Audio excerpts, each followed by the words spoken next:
करें भाई उपकार सिंह जी, अभय सिंह जी को, श्री अभय सिंह जी को मुकुट देकर सम्मानित करने का काम करें। इसी में मैं आग्रह करूंगा पलवल के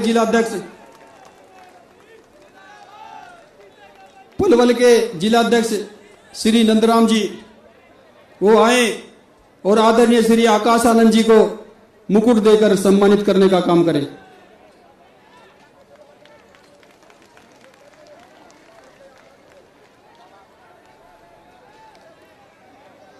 अब मैं निवेदन करूंगा सम्मानित साथियों, कोई भी व्यक्ति जब भी हमारे अतिथिगण बोलने का काम करे या मुख्य अतिथिगण बोलने का काम करे, कोई भी व्यक्ति पंडाल में हुटिंग करने का काम नहीं करेगा।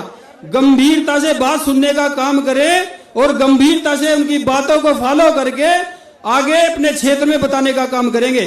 मैं निवेदन करूंगा हमारे बीच में इस गठबंधन के होने वाले सीएम आदरणीय बड़े भाई अभय सिंह चौटाला जी वो आए और इस अपने शब्दों से जनसभाओं को संबोधित करने का काम करें। आदरणीय बड़े भाई अभय सिंह चौटाला जी।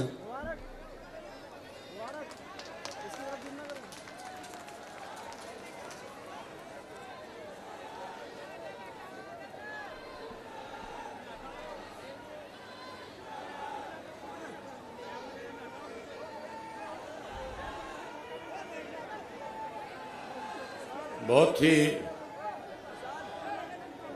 आदर और सम्मान के योग उत्तर प्रदेश की 4 बार रही मुख्यमंत्री, आज की हमारी जिला फरीदाबाद के पिरथा विधानसभा क्षेत्र में मुख्य अतिथि के रूप में आए बहन कुमारी मायावती जी, बहुजन समाज पार्टी के राष्ट्रीय कोऑर्डिनेटर भाई आकाश आनंद जी, बहुजन समाज पार्टी के पंजाब, हरियाणा और चंडीगढ़ के प्रभारी रणधीर बेनीवाल जी, मंच पे मेरे साथ बैठे हुए एनआईटी से बहुजन समाज पार्टी और इंडियन नेशनल लोकदल पार्टी के प्रत्याशी नगेंद्र बढ़ाना जी, फरीदाबाद से प्रत्याशी नरेंद्र पाल सिंह बघेल जी, पिरथा से आपके प्रत्याशी श्री सुरेंद्र वशिष्ठ जी, बड़थल से प्रत्याशी मनोज चौधरी जी और तिगावा विधानसभा क्षेत्र से बहुजन समाज पार्टी और इंडियन नेशनल लोकदल पार्टी के प्रत्याशी श्री लालचंद शर्मा जी, मंच पे मेरे साथ बैठे हुए दोनों पार्टी के प्रदेश, जिला और हल्का स्तर के सभी नेतागण, आज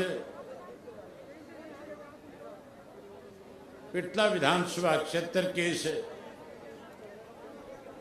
चुनावी सभा में आए हुए आदरणीय बुजुर्गों, नौजवान साथियों, सम्मान के योग्य माताओं, बहनों, पत्रकार, छायाकार दोस्तों, 5 तारीख को हरियाणा की विधानसभा के चुनाव होने जा रहे हैं। आप लगातार पिछले 20 वर्षों से संन्यास के रूप में अनेक बाधाएं आपके बीच में कांग्रेस के पहले 10 साल के राज में आई और अब पिछले 10 वर्षों से भारतीय जनता पार्टी सत्ता में है। साथियों, लोग बदलाव चाहते हैं, भारतीय जनता पार्टी को सत्ता से बाहर करना चाहते हैं, वहीं कांग्रेस पार्टी को सत्ता से दूर रखना चाहते हैं। पहले 10 वर्ष जो कांग्रेस पार्टी का राज था, खास करके एनसीआर का जो इलाका था, दिल्ली के चारों तरफ का जो हरियाणा था, जो हरियाणा राज्य कृषि प्रधान प्रदेश था, कांग्रेस के राज में भूपेंद्र सिंह हुड्डा ने उस कृषि प्रधान देश को सीएलयू प्रधान देश बनाने का काम किया। यहाँ के किसानों की बेशम कीमती जमीन को दफा 4-6 के नोटिस दे करके किसान को आण होने पौने दाम पे बेचने पे मजबूर किया। जब किसान के हाथ से बिल्डर ने जमीन ले ली तो फिर 4-6 के नोटिस वापिस लेकर के उस जमीन पे बिल्डरों को सेक्टर काटने की अनुमति दे दी। उस पर बड़ी बड़ी सोसाइटियां बनाने की अनुमति दे दी। लोग 10 साल में परेशान हो गए थे। कांग्रेस पार्टी ने न केवल हरियाणा प्रदेश के अंदर भ्रष्टाचार को बढ़ावा दिया, बल्कि पूरे देश में अनेक ऐसे घोटाले किए थे जिससे हमारा देश पूरी दुनिया में बदनाम हुआ था। देश के लोगों ने मन बना लिया था कि हम हर हालत में कांग्रेस को सत्ता से बाहर करेंगे।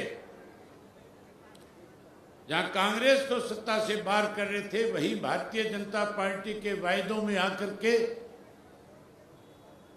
कहीं भाजपा की देश में सरकार बनाने का काम किया। मोदी जी वायदा कर रहे थे, कह रहे थे अगर हमारी सरकार बनी तो कांग्रेस के समय में जो इस देश से धन लूट करके विदेश के बैंकों में जमा कराया गया, हम उस काले धन को वापस लाएंगे और हर व्यक्ति के खाते में 15-15 लाख रुपए जमा करा देंगे। बहुत बड़ा वायदा था। आम आदमी सोच रहा था तू कर्ज मुक्त हो जाएगा, तू खुशहाल हो जाएगा। वहीं किसान का वोट कैसे लिया जाए, किसान से वायदा किया और कहा स्वामीनाथन की रिपोर्ट लागू करेंगे, एमएसपी का कानून बना देंगे, और वायदा किया और कहा था कि 2022 में किसान की फसल के दाम 2 गुना कर देंगे। साथियों, समय बीतता गया। 2022 में किसान की फसल के दाम 2 गुना करने की बजाय 3 कृषि के काले कानून बना दिए थे। 13 महीने किसान को दिल्ली के चारों तरफ हरियाणा के लगते हुए जो बॉर्डर थे, लाखों की संख्या में घर बार परिवार बच्चे छोड़ करके आंदोलन करने के लिए मजबूर होना पड़ा। 750 से ज्यादा किसानों ने शहादत दी। वादा किया था पढ़े लिखे नौजवान के साथ कि 2 करोड़ को हर वर्ष नौकरी देंगे, महंगाई कम करेंगे। आज देश में भारतीय जनता पार्टी की सरकार बनने के बाद महंगाई बढ़ी है, भ्रष्टाचार बढ़ा है, हरियाणा में कानून व्यवस्था खत्म हो गई है। वहीं उसके साथ साथ पढ़े लिखे नौजवान को रोजगार नहीं है। आज इसीलिए हरियाणा प्रदेश का नौजवान अपनी बेशम कीमती जमीन बेच करके विदेशों को पढ़ाई के लिए, नौकरी के लिए पलायन करने का काम कर रहा है।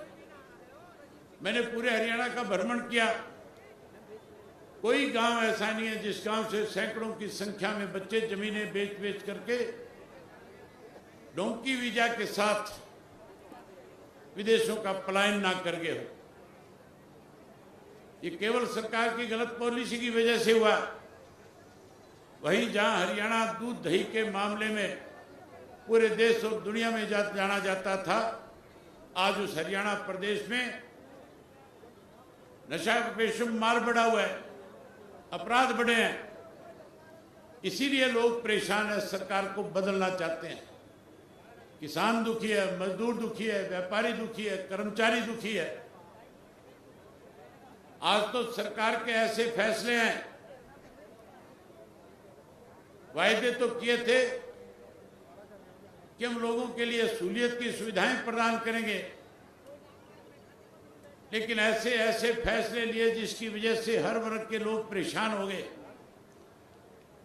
अब बदलना चाहते हैं। आज पूरे हरियाणा प्रदेश के अंदर परसों चौधरी देवीलाल जी की जयंती थी। आप लोग भी बड़ी संख्या में आए हुए थे। पूरे हरियाणा प्रदेश से लाखों लोग उस चौधरी देवीलाल जी के सम्मान दिवस में चौधरी देवीलाल जी को जहां अपने श्रद्धा सुमन अर्पित करने आए थे, वहीं बहन मायावती जी का संदेश और आदेश सुनने के लिए आए थे कि बहन मायावती जी हमें क्या आदेश दे करके जाएंगी।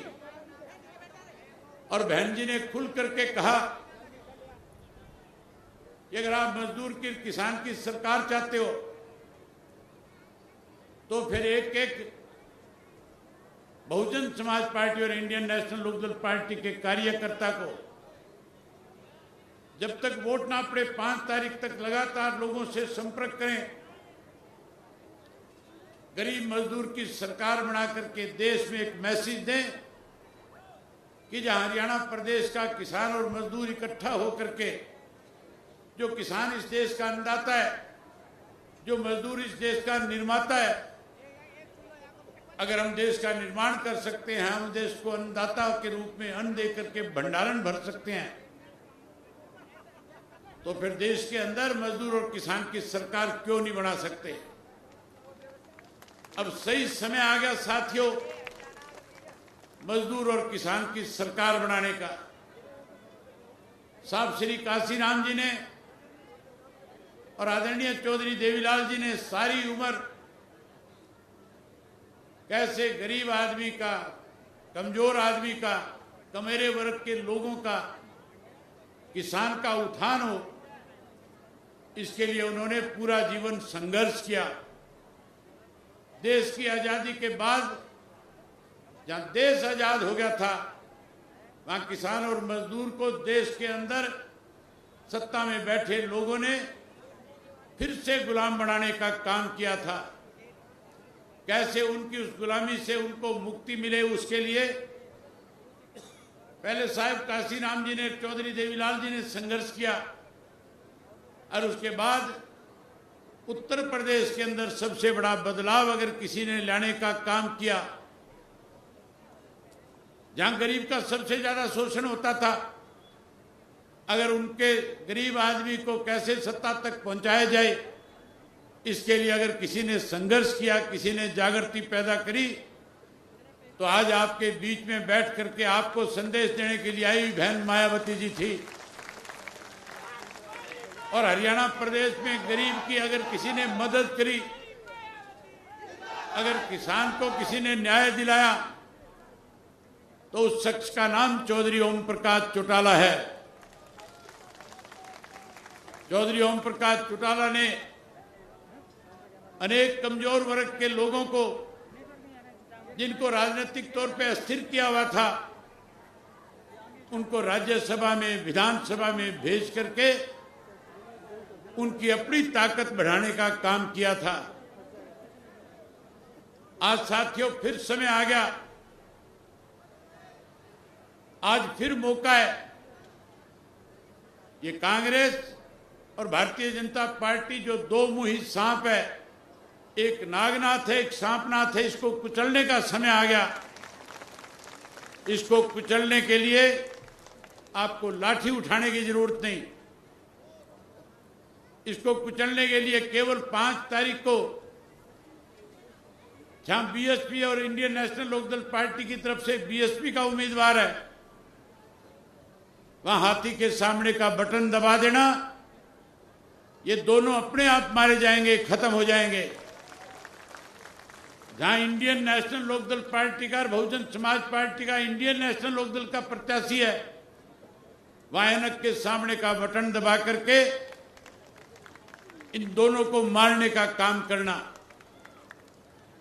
जहां इन दोनों को दबाओगे, मारोगे, वहीं साथियों पहले भी चौधरी देवीलाल ने आपको अनेक सुविधाएं प्रदान करी।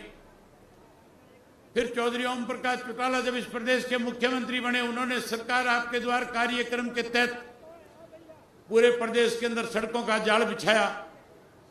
गांव-गांव में पीने के पानी के बंदोबस्त के लिए आपके घर तक टुंटी पहुंचाई, वाटर वर्क्स लगाए। वहीं उसके साथ साथ गांव में पीएचसी, सीएचसी, डिस्पेंसरी बना करके आपको स्वास्थ्य सेवाएं प्रदान करी। गांव-गांव के अंदर स्कूल अपग्रेड किए ताकि हमारे बच्चों को बाहर दूर दराज पढ़ने के लिए जाना ना पड़े। आज इस सरकार ने स्कूल बंद कर दिए, स्वास्थ्य केंद्र बंद कर दिए, सड़कें टूटी पड़ी है, बेहाल है, बिजली महंगी हो गई, पीने का स्वच्छ पानी नहीं है। आज बीजेपी के लोग, कांग्रेस के लोग इश्तेहार देते हैं, वायदे करते हैं, लेकिन साथियों सत्ता में आने के बाद ना भाजपा ने अपना मैनिफेस्टो लागू किया, ना कहीं बीजेपी ने आपको सुविधाएं प्रदान करी। अगर मैनिफेस्टो किसी ने लागू किया हुआ वायदा पूरा किया तो हरियाणा में इंडियन नेशनल लोकदल पार्टी ने किया। और उदाहरण है आपके सामने बहन जी, आपके साथ सटा हुआ उत्तर प्रदेश है। किस तरह से बहन जी के राज में उत्तर प्रदेश के अंदर किसान खुशहाल था, किस तरह से अपराध खत्म किया गया था, अपराधी यूपी छोड़ करके भाग गए थे। और वहीं उसके साथ साथ जिस गरीब आदमी को वोट का अधिकार नहीं था, ना केवल उसको वोट का अधिकार दिलाया बल्कि उसका राज बना करके उसकी उत्तर प्रदेश के राज में हिस्सेदारी देने का काम किया। वहीं साथियों हम दोनों ने बैठ करके, बहन जी ने, मैंने आकाश जी के साथ बैठ करके, बहुजन समाज पार्टी के नेताओं के साथ बैठ करके, इंडियन नेशनल लोकदल पार्टी के नेताओं ने एक साझा कार्यक्रम आपके बीच में देने का काम किया है। अगर आप हमारी सरकार, अपनी सरकार बनाओगे तो चौधरी देवीलाल ने सबसे पहले देश के अंदर पेंशन 100 रुपया माहवार करी थी। आज बीजेपी वाले कहते हैं हम बढ़ा देंगे, हुड्डा कहता है 6000 कर दूंगा। 10 साल मुख्यमंत्री रहा था, एक नया पैसा नहीं बढ़ाया था। आप राज बनाओ, सत्ता में आओ, अपनी सरकार बनाओ, हम 100 रुपए वाली पेंशन 7500 रुपया महीना आपके घर पहुंचाने का काम करेंगे। वहीं उसके साथ साथ हरियाणा में 2 लाख पोस्टें वैकेंट है। हमारे युवा साथी विदेश जा रहे हैं, वो हरियाणा में रह करके अपना कारोबार करें, इसके लिए अच्छी पॉलिसी बनाएंगे। वहीं 2 लाख पढ़े लिखे बच्चों को पहले 6 महीने में रोजगार और नौकरी देने का काम करेंगे। जहां 2 लाख को नौकरी देंगे, वहीं जो कोई नौकरी से वंचित रह जाएगा उसे मायूस नहीं होने वायदा किया था और कहा था चूल्हे से मुक्ति दिलाऊंगा, गैस का कनेक्शन घर घर पहुंचाऊंगा, गैस का सिलेंडर मुफ्त दूंगा। गैस अगर सस्ती मिलती थी तो हमारे राज में 2100 रुपये, 250 रुपये का गैस का सिलेंडर आपको दिया जाता था। कांग्रेस के राज में महंगा हुआ, भाजपा ने 1200 रुपये का कर दिया। आप सरकार बनाओ, हमारे दोनों पार्टियों का फैसला है, महीने की 1 तारीख को गैस का सिलेंडर आपके घर में सरकार की तरफ से मुफ्त आपके पास आया करेगा। वहीं 1100 रुपये साथ में देंगे ताकि आपको रसोई के खर्च के लिए घर के किसी व्यक्ति के सामने हाथ ना फैलाना पड़े। वहीं गरीब आदमी को पहले 100 गज का प्लाट अगर किसी ने मुहैया कराया तो चौधरी ओम प्रकाश चौटाला ने दिया था। अब जिसके पास अपनी छत नहीं है, जो भूमिहीन है, उसे चिंता करने की जरूरत नहीं। आपकी सरकार बनने के बाद 100 गज का प्लाट और 2 पक्के मकान चौधरी देवीलाल आवास योजना के तहत बना करके देने का काम करेंगे। वहीं ओल्ड पेंशन स्कीम लागू करेंगे और उसके साथ साथ हरियाणा प्रदेश के हर नागरिक को पीने का स्वच्छ पानी मिले, पानी का पैसा ना लगे। हम आपको पीने का स्वच्छ पानी मुफ्त में मुहैया कराने का काम करेंगे। साथियों, जहां पानी मुफ्त देंगे, बिजली मुफ्त देंगे, हमारे बच्चों को अच्छी शिक्षा मिले, इसके लिए अच्छे स्कूल बनाएंगे। गांव के अंदर ऐसे स्कूल बना करके देंगे कि शहर के बच्चे गांव के स्कूल में पढ़ने आएंगे, शिक्षा मुफ्त देंगे। वहीं उसके साथ साथ स्वास्थ्य सेवाएं कोई 5 लाख की कहता है हम देंगे, कोई 10 लाख के आयुष्मान कार्ड की बात करता है, कांग्रेस वाले कहते हैं 20 लाख करेंगे। ये सारे वायदे कांग्रेस जो आज आपके सामने कर रही है, इन्होंने राजस्थान के लोगों के साथ किए थे। जब इनकी सरकार थी वायदे पूरे नहीं किए, छत्तीसगढ़ में किए, मध्य प्रदेश में किए। वायदे पूरे ना करने की वजह से लोगों ने उनको नकारने का काम किया। आज हरियाणा प्रदेश में भी इस तरह के वायदे करके कहीं ना कहीं आपको लुभाने की कोशिश करते हैं। आप Bahujan Samaj party, Indian National Lokdal party को सत्ता में लाओ, परमात्मा ना करे हरियाणा का कोई व्यक्ति बीमार हो। हम तो समस्त हरियाणा देखना चाहते हैं। चौधरी देवीलाल की सोच थी कि हरियाणा सबसे ज्यादा ताकतवर राज्य बने, सबसे मजबूत राज्य बने और हरियाणा देश के अंदर नंबर 1 राज्य बने। अगर कोई बीमार होगा चिंता करने की जरूरत नहीं होगी, इलाज चेक कहीं कराओगे, सारा पैसा हरियाणा प्रदेश की सरकार वहन करने का काम करेगी, एक पैसा आपका खर्च नहीं होगा। साथियों, मन बहुत था आपके साथ बहुत सारी बातें करूं, लेकिन मजबूरी है, मुझे भी वापस सरसा जाना है, वहां के कार्यक्रम है और बहन जी भी काफी समय पहले आ गए थे। मैं इनसे पहले पहुंचना चाहता था, मैं इनसे इस बात के लिए माफी चाहता हूं। मेरी मजबूरी थी, मुझे आज टेक ऑफ नहीं करने दिया। वहां पे एयरफोर्स वालों की कोई एक्सरसाइज चल रही थी। कल वहां प्राइम मिनिस्टर ने आना है, इसलिए उड़ने में देरी होगी, इसलिए आपके बीच में लेट आया हूं। मैं आपका और समय जाया ना करके आपसे केवल ये आग्रह करूंगा कि अगर आप चाहते हो मजदूर और किसान का राज बने, तो फिर 5 तारीख तक जो बातें मैंने आपके सामने कही है, जो बहन जी संदेश आपको दे, वो संदेश जन जन तक पहुंचाना। 25 तारीख को चौधरी देवीलाल के सम्मान दिवस के ऊपर लाखों लोगों ने इकट्ठे होकर के देश के अंदर एक मैसेज दे दिया कि हरियाणा प्रदेश में अगली सरकार बहुजन समाज पार्टी और इंडियन नेशनल लोकदल पार्टी की बनने जा रही है। आज आपने भी इतनी बड़ी संख्या में आकर के, मैं प्रेस के साथियों से कहूंगा, चाहे राहुल गांधी की मीटिंग हो और चाहे प्राइम मिनिस्टर की मीटिंग हो, सब जगह पे ढो करके लोग लाए जाते हैं। ये सब गरीब मजदूर और किसान के बच्चे हैं, सब अपनी मर्जी से चल करके आए हैं। ये बदलाव की बहुत बड़ी निशानी है। मैं आपसे एक बारी पत्रकार साथियों से कहूंगा, आप अपने कैमरों का मुंह पीछे की तरफ करें और आपसे कहूंगा कि एक बारी हाथ खड़ा करके कहो कि हम बदलाव लाएंगे, हम अपनी सरकार बनाएंगे। एक बार जोर से बोल को कहो कि हम अपनी सरकार बनाएंगे। बहुत धन्यवाद आपका।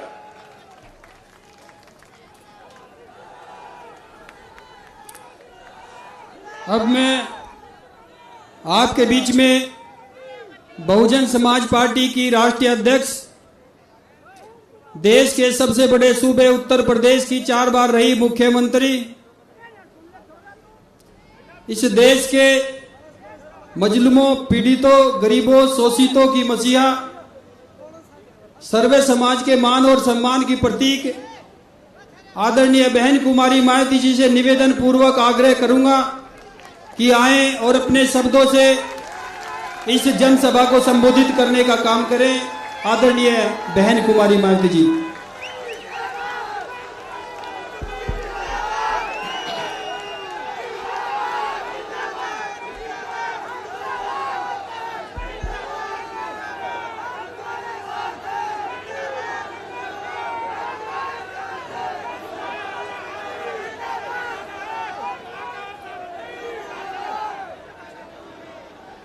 चुनावी जनसभा में इकट्ठा हुए बीएसपी व इन लोगों के बने इस गठबंधन के सभी छोटे बड़े पदाधिकारी, नेता एवं कार्यकर्तागण, आज आप लोग यहाँ हरियाणा प्रदेश में विधानसभा के लिए हो रहे आम चुनाव में अपने गठबंधन के उम्मीदवारों के समर्थन में हमें सुनने के लिए यहाँ इकट्ठा हुए हैं, तो उसके लिए मैं आप सभी लोगों का हार्दिक दिल से आभार प्रकट करती हूँ, जिनको कामयाब बनाने के लिए भारतीय राष्ट्रीय लोकदल के वरिष्ठ राष्ट्रीय महासचिव चौधरी अभय चौटाला जी व इनके सभी साथीगण तथा बीएसपी के भी नेशनल कोऑर्डिनेटर श्री आकाश आनंद व यहाँ के संयोजक श्री रणधीर बेनीवाल और इनके भी सभी साथीगण पूरे जी जान से लगे हैं। और अब मैं आप लोगों का ध्यान यहाँ हरियाणा प्रदेश में विधानसभा के लिए हो रहे आम चुनाव में अपने इस बने गठबंधन की सरकार बनाने को लेकर कुछ जरूरी बातों की तरफ दिलाना चाहती हूँ। और इस संबंध में हमारी पार्टी का ये कहना है कि अपने देश को आज़ाद हुए व भारतीय संविधान को भी लागू हुए अब वर्षों बीत चुके हैं, और इस लंबी अवधि में केंद्र व आपके हरियाणा प्रदेश में भी विभिन्न विरोधी पार्टियों की सरकारें रही हैं। लेकिन दुख की बात यह है कि इस दौरान आपके हरियाणा प्रदेश में भी यहाँ विरोधी पार्टियों की रही सरकारों में सर्व समाज में से खासकर दलितों, आदिवासियों, पिछड़े वर्गों, मुस्लिम व अन्य अक़लियतों के साथ साथ गरीबों, मजदूरों, किसानों, व्यापारियों एवं अन्य मेहनतकश लोगों का भी पूर्ण रूप से विकास व उत्थान आदि नहीं हो सका है, जिनकी सरकारों की गलत नीतियों एवं गलत कार्य प्रणाली आदि को अब इन्हें और ज़्यादा आजमाने की ज़रूरत नहीं है।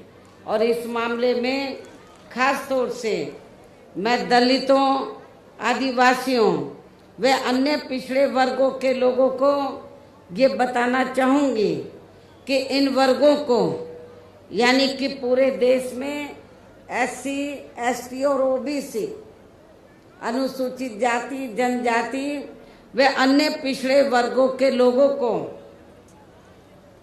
परम पूज्य बाबा साहब डॉक्टर भीमराव अंबेडकर के कड़े संघर्ष एवं अथक प्रयासों से भारतीय संविधान में मिले कानूनी अधिकारों में से विशेषकर सरकारी नौकरियों में जो इन्हें आरक्षण की सुविधा मिली है, तो उसे यहाँ पहले कांग्रेस की और अब बीजेपी की तथा अन्य पार्टियों की भी रही सरकारों की जातिवादी सोच व मानसिकता के चलते इन्हें यह आरक्षण का पूरा लाभ नहीं मिल पा रहा है।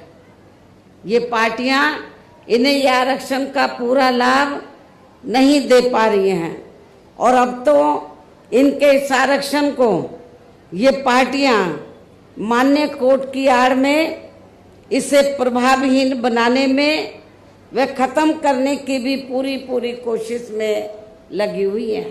और इसका खास उदाहरण दिनांक 1 अगस्त 2024 को माननीय सुप्रीम कोर्ट का दिया गया निर्णय है, फैसला है, जिसमें माननीय सुप्रीम कोर्ट ने SC व ST के आरक्षण में वर्गीकरण व क्रीमी लेयर आदि को लागू करने की बात कही है।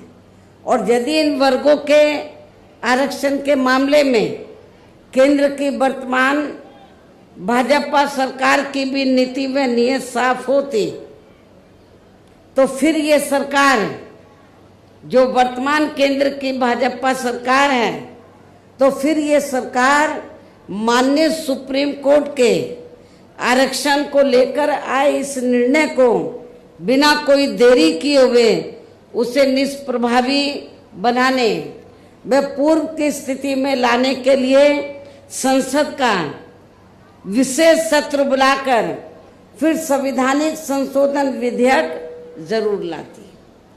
यदि वर्तमान केंद्र की भाजपा की सरकार की नीयत साफ होती आरक्षण के मामले में, माननीय सुप्रीम कोर्ट ने जो निर्णय दिया है तो वो उस निर्णय से आपका जो आरक्षण है आगे चलकर अब ये ना के बराबर रह जाएगा और आपको कोई ज़्यादा लाभ मिलने वाला नहीं है।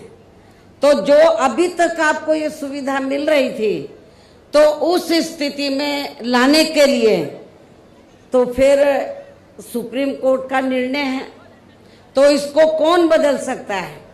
इसको सेंटर की सरकार बदल सकती है।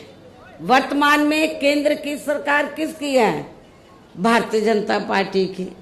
हमने भारतीय जनता पार्टी की सरकार को ये कहा कि यदि आपकी दलितों, आदिवासियों और अन्य पिछड़े वर्गों के मामले में, खासकर SC ST के आरक्षण के मामले में यदि नीति आपकी स्पष्ट है, सोच सही है, तो फिर आपको जो माननीय सुप्रीम कोर्ट ने 1 अगस्त 2024 को जो निर्णय दिया है जिससे SC ST का आरक्षण निष्प्रभावी हो गया है और ये फिर खत्म हो जाएगा, तो फिर इसको प्रभावी बनाने के लिए और पूर्व की स्थिति में लाने के लिए फिर केंद्र सरकार की जिम्मेवारी बनती है कि वो पार्लियामेंट का विशेष सत्र बुलाए और विशेष सत्र बुलाकर उसमें संवैधानिक संशोधन विधेयक लाए। और उसमें फिर हम देखते हैं कांग्रेस और पूरा विपक्ष तो वो आपको सपोर्ट करता है नहीं करता है। जिन्होंने संविधान बचाने और आरक्षण को बचाने के नाम पर पूरे देश में दलितों, शोषितों को, पिछड़ों को गुमराह करके इनका वोट तो ले लिया, लेकिन जब माननीय सुप्रीम कोर्ट ने जजमेंट दिया तो जजमेंट के बाद इनको सांप सूंघ गया है। ये सारी विपक्ष की पार्टियां, कांग्रेस और इनका इंडिया गठबंधन सब चुप है, कुछ बोलने के लिए तैयार नहीं है। लेकिन हमारे लोगों ने भी बहुत बड़ी गलती की, उनके बहकावे में आ गए। संविधान बचाने के नाम पर, आरक्षण बचाने के नाम पर उनके बहकावे में आकर अपनी पार्टी BSP को भी किनारे कर दिया और इंडिया गठबंधन को वोट दे दिया लोकसभा चुनाव में। लेकिन अब क्या हो रहा है? चुनाव खत्म होने के बाद इंडिया गठबंधन को फायदा तो हो गया गुमराह करके आप लोगों को, लेकिन जब 1 अगस्त को निर्णय आया आरक्षण को लेकर कि जो शुल्क कास्ट के लोग हैं, ट्राइब कम्युनिटीज के लोग हैं, दलित जो लोग हैं, आदिवासी लोग हैं, तो अब इनको जो पहले से आरक्षण मिल रहा था, जो इनका कोटा मुकर्रर था, जो पहले से आरक्षण मिल रहा था, वो ना मिलके अब इनका वर्गीकरण किया जाएगा। जिनको जरूरत है उनको दिया जाएगा और शुल्क कास्ट में जो जातियां मजबूत होगी उनको किनारे कर दिया जाएगा। ये जजमेंट है। लेकिन ये आप लोगों को मालूम होना चाहिए कि जिन शुल्क कास्ट में जो जातियां कुछ आगे भी बढ़ी हैं, मुश्किल से 5-6% लोग बढ़े हैं, बाकी लोगों की सामाजिक, आर्थिक और शैक्षणिक स्थिति में अभी कोई ज़्यादा बदलाव नहीं आया है। इसलिए इनके वर्गीकरण की अभी जरूरत नहीं है, बल्कि जो पूर्व में जैसी स्थिति बनी थी इनको सबको अभी पूरा आरक्षण देने की जरूरत है। लेकिन जब हमने इसके खिलाफ आवाज उठाई तो फिर सारी पार्टियां चुप हो गई। हमने बीजेपी को भी कहा कि सुप्रीम कोर्ट का जजमेंट है, आप संवैधानिक संशोधन विधेयक लाइए और आप उसे पार्लियामेंट में लाकर पास कराएं। हम अपोजिशन को भी देखेंगे, इंडिया गठबंधन को भी देखेंगे कि वो आपको सपोर्ट करता है नहीं करता है। तो जो बीजेपी की सरकार है सेंटर की, वो संवैधानिक संशोधन विधेयक अभी तक नहीं लाई है, अपोजिशन चुप है। तो ऐसी स्थिति में आप लोग एक बार तो धोखा खा गए, इनके बहकावे में आ गए इंडिया गठबंधन के, कांग्रेस के, और आप लोगों ने वोट दे दिया कि हम संविधान बचाएंगे, आरक्षण बचाएंगे। जब माननीय सुप्रीम कोर्ट ने आपके आरक्षण पर चोट मारी तो ये सारी पार्टियां चुप हो गई। ये कहती तो हैं कि हम आरक्षण के पक्ष में हैं, लेकिन माननीय सुप्रीम कोर्ट ने जो जजमेंट दिया उसको लेकर ये कुछ भी बोलने के लिए तैयार नहीं है। इतना ही नहीं, बल्कि इसके लिए कांग्रेस व इनके इंडी गठबंधन ने अभी तक भी केंद्र सरकार पर कोई दबाव नहीं बनाया है, और ऐसा करना तो बहुत दूर की बात रही, बल्कि इन्होंने माननीय सुप्रीम कोर्ट के इस निर्णय पर अभी तक कुछ भी खुलकर नहीं बोला है। और इस मामले में केंद्र की भाजपा सरकार व अधिकांश सभी विरोधी पार्टियां अभी तक भी चुप्पी साधे हुए हैं। यहाँ मैं ये भी बता देना चाहती हूँ कि माननीय सुप्रीम कोर्ट ने SC/ST आरक्षण में वर्गीकरण करने और क्रीमी लेयर को भी लागू करने का ये कार्य अब राज्य सरकारों के ऊपर ही छोड़ दिया है। अब ये राज्य सरकारों के ऊपर ही छोड़ दिया है, जो अब अपने हिसाब से इसका पूरा राजनीतिक फायदा भी उठाएंगे। साथ ही इसकी आड़ में इन वर्गों को बांटकर इन्हें आपस में ही लड़ाएंगे। अर्थात अब ये पार्टियां फूट डालो वे राज करो की नीति का भरपूर फायदा उठाएंगी इस जजमेंट की आड़ में। जबकि संविधान के मुताबिक अभी तक क्या था ये जजमेंट आने से पहले, जबकि संविधान के मुताबिक किस जाति को SC व ST की सूची में शामिल करना है या नहीं करना है, तो इसका ये अधिकार अभी तक केवल संसद, किसको था, पार्लियामेंट को था, संसद व माननीय राष्ट्रपति जी को ही दिया हुआ था संविधान के मुताबिक, जिसे 1 अगस्त 2024 को माननीय सुप्रीम कोर्ट के आए निर्णय के जरिए इसे अब वापस लेकर सीधे ही राज्य सरकारों को दे दिया है, जिससे अब इन वर्गों के साथ काफी ज्यादती होगी। अर्थात इनका अब ये आरक्षण ना के बराबर ही रह जाएगा। दलितों का, आदिवासियों का जो आरक्षण है वो ना के बराबर ही रह जाएगा।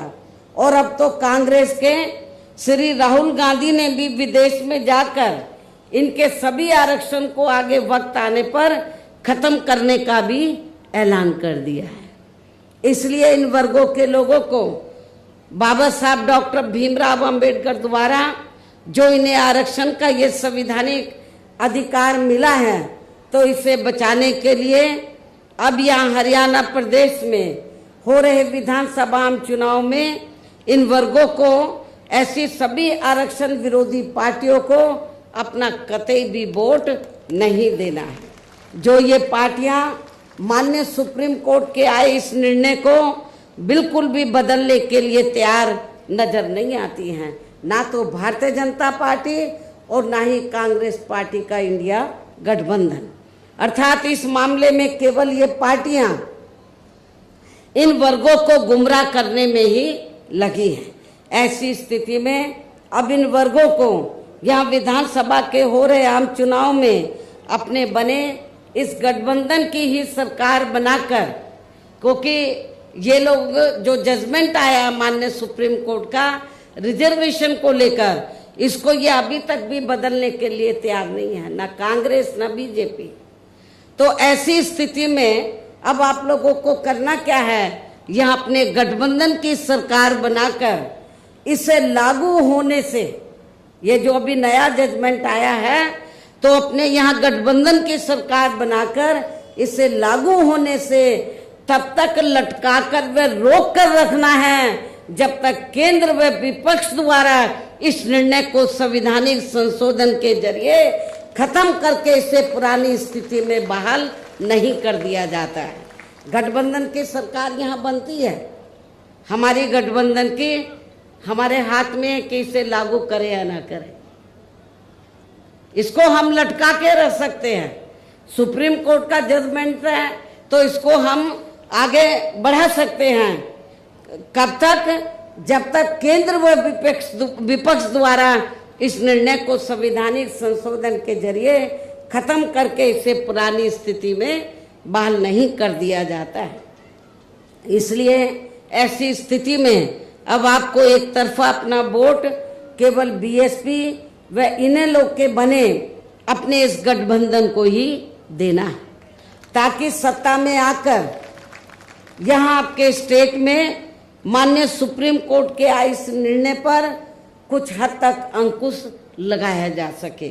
इतना ही नहीं बल्कि केंद्र व राज्यों में कांग्रेस, बीजेपी व अन्य जातिवादी पार्टियों की रही सरकारों ने इनका आरक्षण का कोटा अभी तक भी पूरा नहीं भरा है, जिसे फिर अंत में किसी न किसी रूप में सामान्य वर्गों को ही दे दिया जाता है। जबकि उत्तर प्रदेश में जब हमारी पार्टी की सरकार बनी, हमने विशेष अभियान चलाकर इस आरक्षण के कोटे को हमने पूरा कराया था। पदोन्नति में आरक्षण को तो इन्होंने मान्य कोर्ट की आड़ में काफी हद तक खत्म ही कर दिया है। इसके साथ ही केंद्र व राज्यों की भी सरकारों द्वारा इन वर्गों के लोगों को प्राइवेट सेक्टर में आरक्षण दिए जाने की व्यवस्था किए बिना ही इनके ज्यादातर सरकारी कार्य अब यहाँ प्राइवेट सेक्टर के जरिए ही देश के अधिकांश बड़े बड़े पूंजीपतियों व धन्ना सेठों को ही दिए जा रहे हैं, जिसके कारण आपके यहाँ हरियाणा प्रदेश सहित पूरे देश में अब इन वर्गों के लोगों को आरक्षण का बहुत कम ही लाभ मिल पा रहा है, क्योंकि प्राइवेट सेक्टर में आरक्षण की व्यवस्था नहीं है। और इससे अब पूरे देश में दलितों व आदिवासियों के साथ साथ अन्य पिछड़े वर्गों को भी काफी ज्यादा नुकसान हो रहा है। जबकि अन्य पिछड़े वर्गों के लोगों को ये भी मालूम होना चाहिए, इन्हें मंडल कमीशन की रिपोर्ट के तहत आरक्षण की ये सुविधा केंद्र में कांग्रेस पार्टी की रही सरकार में नहीं मिली है, बल्कि बीएसपी के कड़े संघर्ष एवं अथक प्रयासों से केंद्र में रही श्री बीपी सिंह की सरकार में ही मिली है। हमें काफी स्ट्रगल करना पड़ा, जिसका भी अब यहाँ जातिवादी विरोधी पार्टियों की चल रही सरकारें इन्हें पूरा लाभ नहीं दे पा रही हैं। इसके साथ ही श्री बीपी सिंह की सरकार में ही इन वर्गों के मसीहा परम पूज्य बाबा साहब डॉक्टर भीमराव अंबेडकर को भी यहाँ भारत रत्न की उपाधि से सम्मानित किया गया है। जब बीपी सिंह की सरकार थी तो तभी बाबा साहब को भारत रत्न की उपाधि से सम्मानित किया गया था, जिसके लिए वो हर प्रकार से पात्र भी थे। जबकि इन्हें ये सम्मान इनके जीते जी केंद्र में रही कांग्रेस पार्टी की ही सरकार में बहुत पहले ही मिल जाना चाहिए था, लेकिन इस पार्टी की सरकार ने इनके देहांत के बाद भी इन्हें ये सम्मान नहीं दिया। कांग्रेस पार्टी की सरकार ने इनके देहांत के बाद भी इन्हें ये सम्मान नहीं दिया। इससे इन वर्गों के प्रति इस पार्टी की हीन व जातिवादी मानसिकता साफ झलकती है। इतना ही नहीं बल्कि इनके कारवां को आगे बढ़ाने वाले वे हर मामले में समर्पित व्यक्तित्व मान्यवर श्री कांशीराम जी के देहांत होने पर केंद्र में रही इसी कांग्रेस पार्टी की सरकार ने इनके सम्मान में एक दिन का भी राष्ट्रीय शोक घोषित नहीं किया था। इसके साथ ही इन वर्गों के लोगों को जुल्म जाति से निजात दिलाने के लिए जो भी यहाँ नियम व कानून आदि बने हैं तो उन पर भी केंद्र व राज्यों की सरकारें सही से अमल नहीं कर पा रही है, जिससे अब यह खासकर दलितों, आदिवासियों व अन्य पिछड़े वर्गों के ऊपर शोषण करने वालों का मनोबल और भी ज्यादा बढ़ रहा है। और ये सब हमें यहाँ आपके हरियाणा प्रदेश में भी काफी कुछ देखने के लिए मिल रहा है। इसी प्रकार हमें पूरे देश में मुस्लिम व अन्य अक़लियत समाज के लोगों की भी अधिकांश मामलों में हालत कोई खास अच्छी नजर नहीं आती है। इनके साथ साथ अपर कास्ट समाज व जाट समाज में भी खासकर गरीब लोगों की भी आर्थिक स्थिति अभी भी यहाँ आपके हरियाणा प्रदेश सहित पूरे देश में काफी ज्यादा खराब व दयनीय ही बनी हुई है। इनके अलावा आपके हरियाणा प्रदेश सहित पूरे देश में सर्व समाज में से विशेषकर यहाँ गरीब, मजदूर, किसान, कर्मचारी, व्यापारी एवं अन्य मेहनतकश लोग भी अपनी विभिन्न समस्याओं को लेकर अभी भी हमें काफी ज्यादा दुखी ही नजर आते हैं।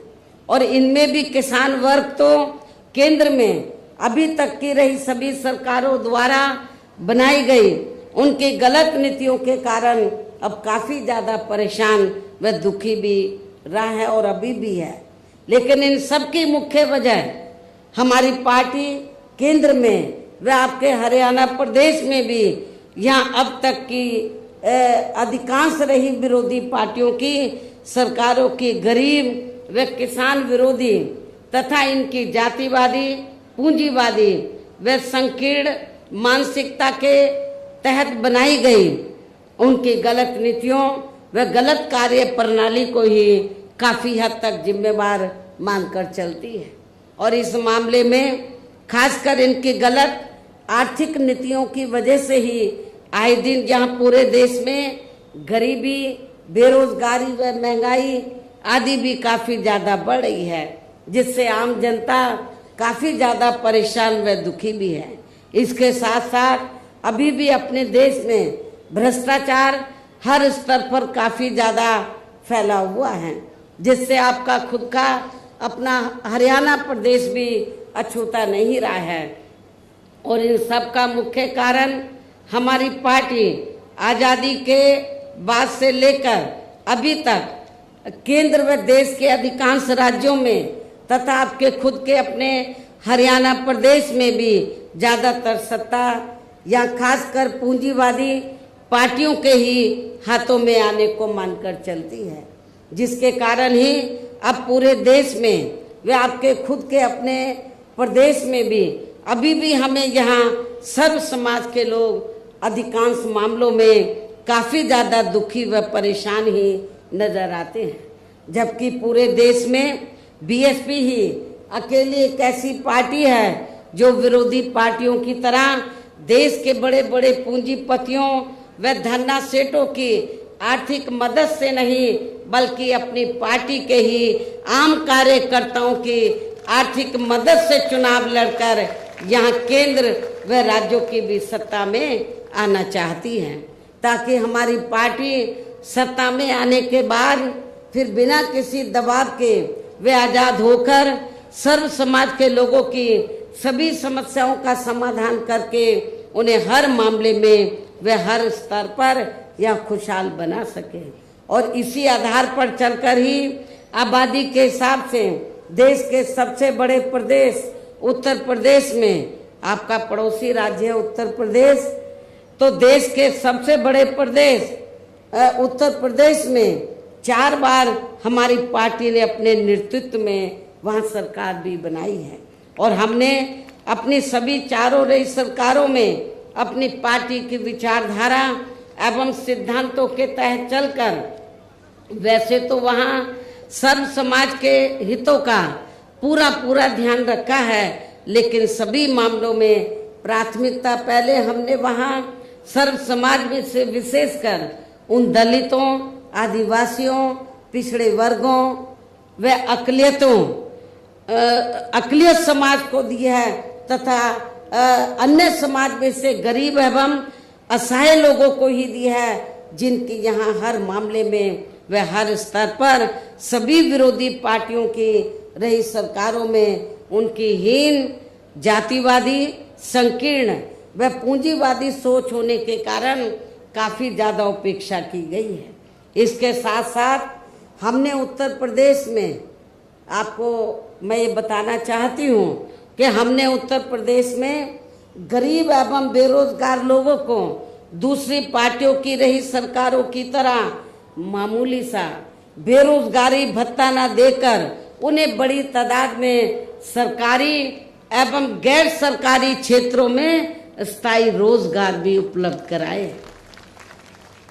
इसके साथ ही गरीब भूमिहीन लोगों को खेती करने के लिए उन्हें फ्री सरकारी जमीन भी दी है। और जो गरीब आवासहीन लोग थे तो सरकारी खर्चे से उनके हमने 2-2 कमरों के पक्के मकान भी बनाकर दिए हैं और वहाँ पर सभी सुविधाओं का प्रबंध भी किया है, हॉस्पिटल का, स्कूल्स का, और भी जो जरूरी आपकी ज़रूरतें हैं तो उनका हमने वहाँ पर प्रबंध भी किया है, जिससे वहाँ लाखों गरीब लोगों को काफ़ी ज़्यादा फायदा पहुँचा है। शहरों व देहातों को भी विकसित किया गया है। आप लोगों को ये मालूम है कि शहरों और देहातों में जहाँ वीकर सेक्शन के कमज़ोर तबके के लोग रहते हैं वहाँ घुसते ही मालूम पड़ जाता है कि यहाँ पर अपने समाज के लोग रहते हैं। इतनी खराब हालत होती है, क्योंकि जो पार्टियां अभी तक सत्ता में रही तो उन्होंने आपकी बस्तियों को डेवलप नहीं किया, लेकिन जब हमारी सरकार बनी तो हमने देहातों को डॉक्टर अंबेडकर ग्राम विकास योजना के तहत और शहरों में दलित बस्तियों को मान्यवर श्री कांशीराम जी शहरी समग्र विकास योजना के तहत उनको डेवलप किया, विकसित किया।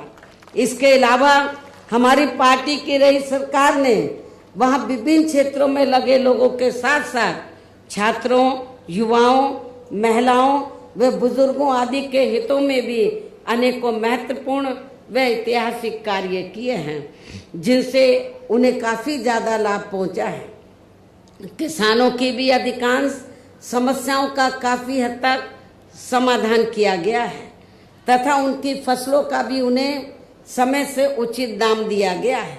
इतना ही नहीं बल्कि हमने उत्तर प्रदेश में सर्व समाज के लोगों के ऊपर किसी भी प्रकार की कोई जुल्म जाति आदि भी नहीं होने दिया है और वीकर सेक्शन का हमने विशेष ध्यान रखा है। बल्कि हमारी पार्टी की रही सरकार ने वहाँ जुल्म जाति करने वाले लोगों को बिना कोई देरी किए हुए उन्हें तुरंत ही जेल की सलाखों के अंदर भेजा है, जहाँ मेरी सरकार में उनकी सही व असली जगह होती है, जिसकी यहाँ आपके प्रदेश में भी काफ़ी अब सख्त ज़रूरत है। इसके साथ ही हमारी पार्टी की रही सरकार ने अपने देश में दलित एवं अन्य पिछड़े वर्गों में समय समय पर जन्मे यहाँ महान संतों, गुरुओं व महापुरुषों में भी खासकर महात्मा ज्योतिराव फूले, श्री छत्रपति शाहू जी महाराज, श्री नारायणा गुरु, बाबा साहब डॉक्टर भीमराव अंबेडकर एवं मान्यवर श्री कांशीराम जी आदि को भी विभिन्न रूपों में पहली बार वह पूरा आदर सम्मान दिया है, जिन्हें विरोधी पार्टियों के लोग अभी तक भी आसानी से पचा नहीं पा रहे हैं। इस प्रकार से उत्तर प्रदेश में हमारी पार्टी ने अपने सभी चारों रे शासनकाल के दौरान वहाँ हर मामले में व हर स्तर पर सर्व समाज के लोगों को काफ़ी बेहतरीन सरकार दी है। और यदि आप लोग भी यहाँ अपने हरियाणा प्रदेश में गरीबों, किसानों व आम जनहित के तथा विशेषकर कमजोर एवं उपेक्षित वर्गों के हितों में ऐसे ही कार्य करना चाहते हैं, इसके साथ ही आपके प्रदेश की जनहित से जुड़ी जो भी यहाँ स्थानीय समस्याएं हैं तो उन्हें भी आप दूर करना चाहते हैं, तो फिर आप लोगों को भी उत्तर प्रदेश की तरह ही यहाँ अपने हरियाणा प्रदेश में भी अपने इस बने गठबंधन की ही सर्वजन हिताय व सर्वजन सुखाय की नीतियों पर आधारित ही सरकार बनानी होगी, जिसके लिए अब आप लोगों को यहाँ अपने हरियाणा प्रदेश में विधानसभा के लिए हो रहे आम चुनाव में अपने गठबंधन का ही बेहतर रिजल्ट लाना होगा। इसके साथ साथ आप लोगों को वोट पड़ने तक यहाँ की सत्ताधारी पार्टी व अन्य सभी विरोधी पार्टियों के साम दाम दंड भेद आदि हथकंडों से भी जरूर सावधान रहना है। और इस मामले में खासकर आप लोगों को विरोधी पार्टियों के जारी किए गए उनके हवाई व प्रलोभन भरे चुनावी घोषणा पत्रों आदि के बहकावे में भी कतई नहीं आना है, जिन्हें ये पार्टियां सत्ता में आने के बाद अधिकांश अमल में नहीं लाती हैं, जिस पर से अब जनता का काफी हद तक विश्वास ही उठ गया है। इसलिए हमारी पार्टी किसी भी चुनाव में अपना कोई भी चुनावी घोषणा पत्र आदि जारी नहीं करती है। वैसे भी हमारी पार्टी कहने में बहुत कम बल्कि कार्य करके दिखाने में ही ज्यादा विश्वास रखती है। अर्थात जो कहती है तो उसे करके भी दिखाती है, और ये सब हमने उत्तर प्रदेश में करके भी दिखाया है। और अब संक्षेप में मेरा यही कहना है कि आप लोगों को अपने खुद के व अपने हरियाणा प्रदेश के भी हित में यहाँ बीएसपी व इनेलो के बने अपने इस गठबंधन की ही सरकार बनाना बहुत जरूरी है। और अब आप लोगों को अपने इस गठबंधन के ही उम्मीदवारों को ज़्यादा से ज़्यादा कामयाब बनाना है, जिसके लिए बीएसपी के उम्मीदवारों को हाथी चुनाव चिन्ह के सामने वाले बटन को दबा के तथा भारतीय राष्ट्रीय लोक दल के उम्मीदवारों को चश्मा चुनाव चिन्ह के सामने वाले बटन को दबा के इन्हें जरूर जिताना है। इस प्रकार से आप लोगों को अपने बने इस गठबंधन की ही पूर्ण बहुमत की सरकार बनाना है, और सरकार बनने पर फिर गठबंधन की ओर से आपके हरियाणा प्रदेश का मुख्यमंत्री चौधरी श्री अभय चौटाला जी को ही बनाया जाएगा, जिनको मेरे आशीर्वाद के साथ साथ इनके पिता चौधरी ओम प्रकाश चौटाला जी का भी पूरा आशीर्वाद प्राप्त है। वैसे स्वर्गीय चौधरी देवीलाल जी का भी हमेशा इन पर आशीर्वाद बना रहा है। इनके साथ साथ गठबंधन की ओर से बीएसपी का एक डिप्टी सीएम दलित वर्ग का तथा दूसरा डिप्टी सीएम अन्य पिछड़ा वर्ग या अपर कास्ट समाज में से ही बनाया जाएगा।